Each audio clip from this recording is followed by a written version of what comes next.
entender, ela não entende minha situação. Eu teria que gastar uma energia muito grande, e provavelmente seria em vão, para tentar me explicar, para tentar fazer com que ela me entendesse. E as pessoas não precisam me entender, ninguém precisa me entender, eu não preciso me explicar para ninguém. Eu só preciso viver a minha verdade. Tem uma frase que é assim: você perdeu uma ótima chance de permanecer em silêncio.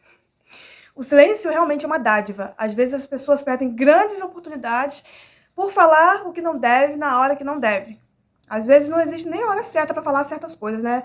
É coisa de você pensar, só pensar e guardar para você. Essa semana eu fui a um evento que teve aqui perto de casa e encontrei uma pessoa que não havia há muito tempo. Essa pessoa olhou pra mim: oi, tudo bem? Como é que vai? Não sei o quê. Aí começa a falar, né, perguntar, fazer perguntas a respeito da minha vida. Como você tá? Tá morando aonde? Tá casada? Tá com alguém? Tá trabalhando? E aí, como é que você faz? Tá fazendo o quê? Tá vivendo do quê?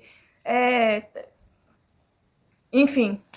Daí a gente já começa a se ligar, né, no perfil da pessoa, que é aquele perfil de entrevistar. E eu, como não consigo ser grossa, dar uma patada assim logo de cara em ninguém, porque entendo que às vezes a pessoa não tá nem perguntando por mal, com um tom de ironia ou pra sair falando mal de você. Eu acho que na maioria das vezes sim, né, mas nem sempre. Mas enfim, eu vou respondendo da forma que dá, não entrego todo o jogo da minha vida pra pessoa assim, né, porque eu acho um tanto quanto indiscreto a pessoa não tiver 200 anos e já quer fazer um questionário da sua vida. Mas quando eu falei pra ela que não tô no CLT, que não estou trabalhando no CLT, carteira assinada, blá blá, ela entendeu, né? Sim, realmente é difícil você ter uma filha que é pequena e tem que... É difícil deixar com alguém e tal. Mas e aí, como é que você faz? O que você... Ficou tentando esmiuçar, esmiuçar o teor ali, como que está a minha vida, quanto que eu estou ganhando, como, de que forma. Sim, exatamente isso, dessa forma. Quanto é? Quanto vem para sua mão? Como você sobrevive? Aí eu dei uma explicada assim, mais ou menos, de forma meio que superficial. Aí ela falou: não, mas não pode ficar assim, né? Porque você tem uma filha pequena, porque você precisa prover o melhor pra ela, porque isso, porque isso. Eu nem entrei no mérito que eu não quero mais CLT pra mim, nem entrei nesse mérito, porque senão seria pano pra outra manga. Então, como ela concordou que CLT no momento pra mim fica difícil, que tem que esperar minha filha crescer mais e não sei o quê, ela começou a falar, né? Alguma forma de encontrar uma solução para a minha vida e pensou: bingo! A solução é essa. Você precisa... No que você acredita? Foi a primeira pergunta que ela me fez. Eu respirei fundo, porque já sabia que vinha bomba por aí, mas não omiti em nenhum momento o meu ponto de vista. Falei que eu acreditava no universo, em alguma energia, em algum cosmo, no bem, no amor, que esse bem está em mim, que eu faço bem, esse bem, se eu fizer o bem, esse bem retorna para mim, e que eu preciso estar em sintonia com o todo, com o universo, com o cosmo, com o ser superior, com bóson de Higgs, mas em nenhum momento eu citei Deus. Já de propósito também, porque eu sabia para ela que ela entendesse, de fato, que eu não tenho pensamento cristão, não tenho e não faço questão de ter. E ela é católica, aquela católica assim, do pezinho roxo, ela, a família dela, e ela assim, me conheceu num período que eu era da igreja evangélica. Então, ela não interferia na minha crença, né? Porque sabia que eu tinha uma religião, né? Que era diferente da dela, mas eu tinha uma religião, eu seguia, eu tinha crença, então ela se conformava ali. Mas agora, vendo que eu não tinha mais religião, ela falou assim: não importa a sua religião, né? Mas você precisa crer, porque sua vida vai mudar a partir do momento que você crê, que você dobrar o joelho, que você crê em Deus, porque você tá aqui, você nasceu de alguém, né? Você nasceu de alguém. Aí quando eu ia abrir a boca pra falar, sim, da minha mãe, ela falou: você nasceu de Deus. E você precisa acreditar.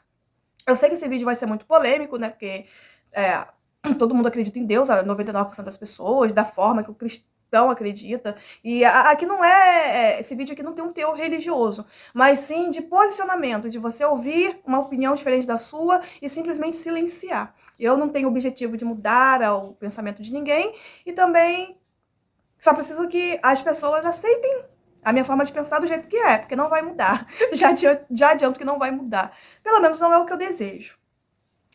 E ela falou que eu precisava botar os joelhos no chão e tal, ou seja, participar, né, de uma igreja. Ela falou que não precisava, né, de religião, mas no fundo é isso. Participar de uma igreja, botar o pé no chão e crer no Deus e servir a ele e tal.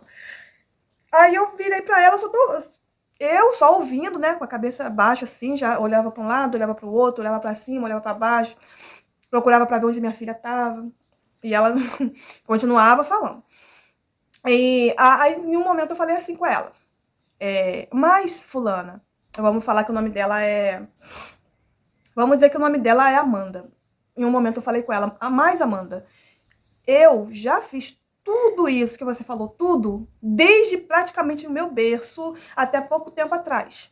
Tá? Eu nasci em berço evangélico, eu fazia tudo isso. Aí ela virou pra mim e falou, mas você se decepcionou com alguém na igreja? As pessoas são assim. Sempre, às vezes me perguntam isso, né? Mas você se decepcionou com alguém na igreja? Às vezes nem me perguntam, falam, já vem apontando que eu me decepcionei com alguém na igreja, pra vir com aquele argumento de que a gente precisa esquecer do que os outros fizeram, dos erros das pessoas, que todo mundo erra, mas pra olhar pro alvo, né? E eu nunca me decepcionei com ninguém. Então ela perguntou e eu falei, não me decepcionei com alguém. Aí ela viu que não tinha chance ali, né, para poder argumentar e pensou, e como que você cria em Deus? Como que você agia quando você era uma cristã? Eu falei, eu fazia tudo conforme manda o figurino. Eu sempre fui muito correta, muito certinha. Eu orava, eu jejuava. Eu acho que eu só não subia pro monte porque era perigoso, né? Mas fora subir pro monte, eu fazia tudo. Eu participava, eu era a primeira que estava ali para ensaiar, eu era a primeira que estava... Então, assim, só faltou ela dizer que foi por isso. Foi porque você se entregou demais, doou demais, acabou fazendo automático. Porque as pessoas, elas querem encontrar um erro. Eu fui cercando ela, à medida que ela ia me perguntando, eu ia cercando ela, deixando ela sem argumento. E teve um momento que ela falou assim, olha, eu sei... isso que você emana, que você recebe, eu acredito sim. E eu acredito, e você mesmo, você me falando que você está bem do jeito que você tá, eu queria te dar uma opinião como cristã. É aí que ferra tudo, né? A opinião foi que eu preciso voltar, que eu preciso botar o joelho no chão, que eu preciso, né, buscar. E no final, ela ainda falou que eu sou dessa igreja aqui, nós temos missa, né, dias tals e tals e tals, e temos campanha, temos não sei o que, eu vou te fazer esse convite para você vir para cá. E antes ela tinha me perguntado se eu não recebo nenhuma cesta básica, assim, de igreja, e eu falei que não. Ela me fez o convite também para ir na casa dela, para minha filha brincar com a filha dela. Ela até falou comigo, olha, mas a gente não vai falar nada sobre religião. Mas a gente vai conversar, pra nossa filha brincar, minha filha brincar com a sua, minha filha agora é criança.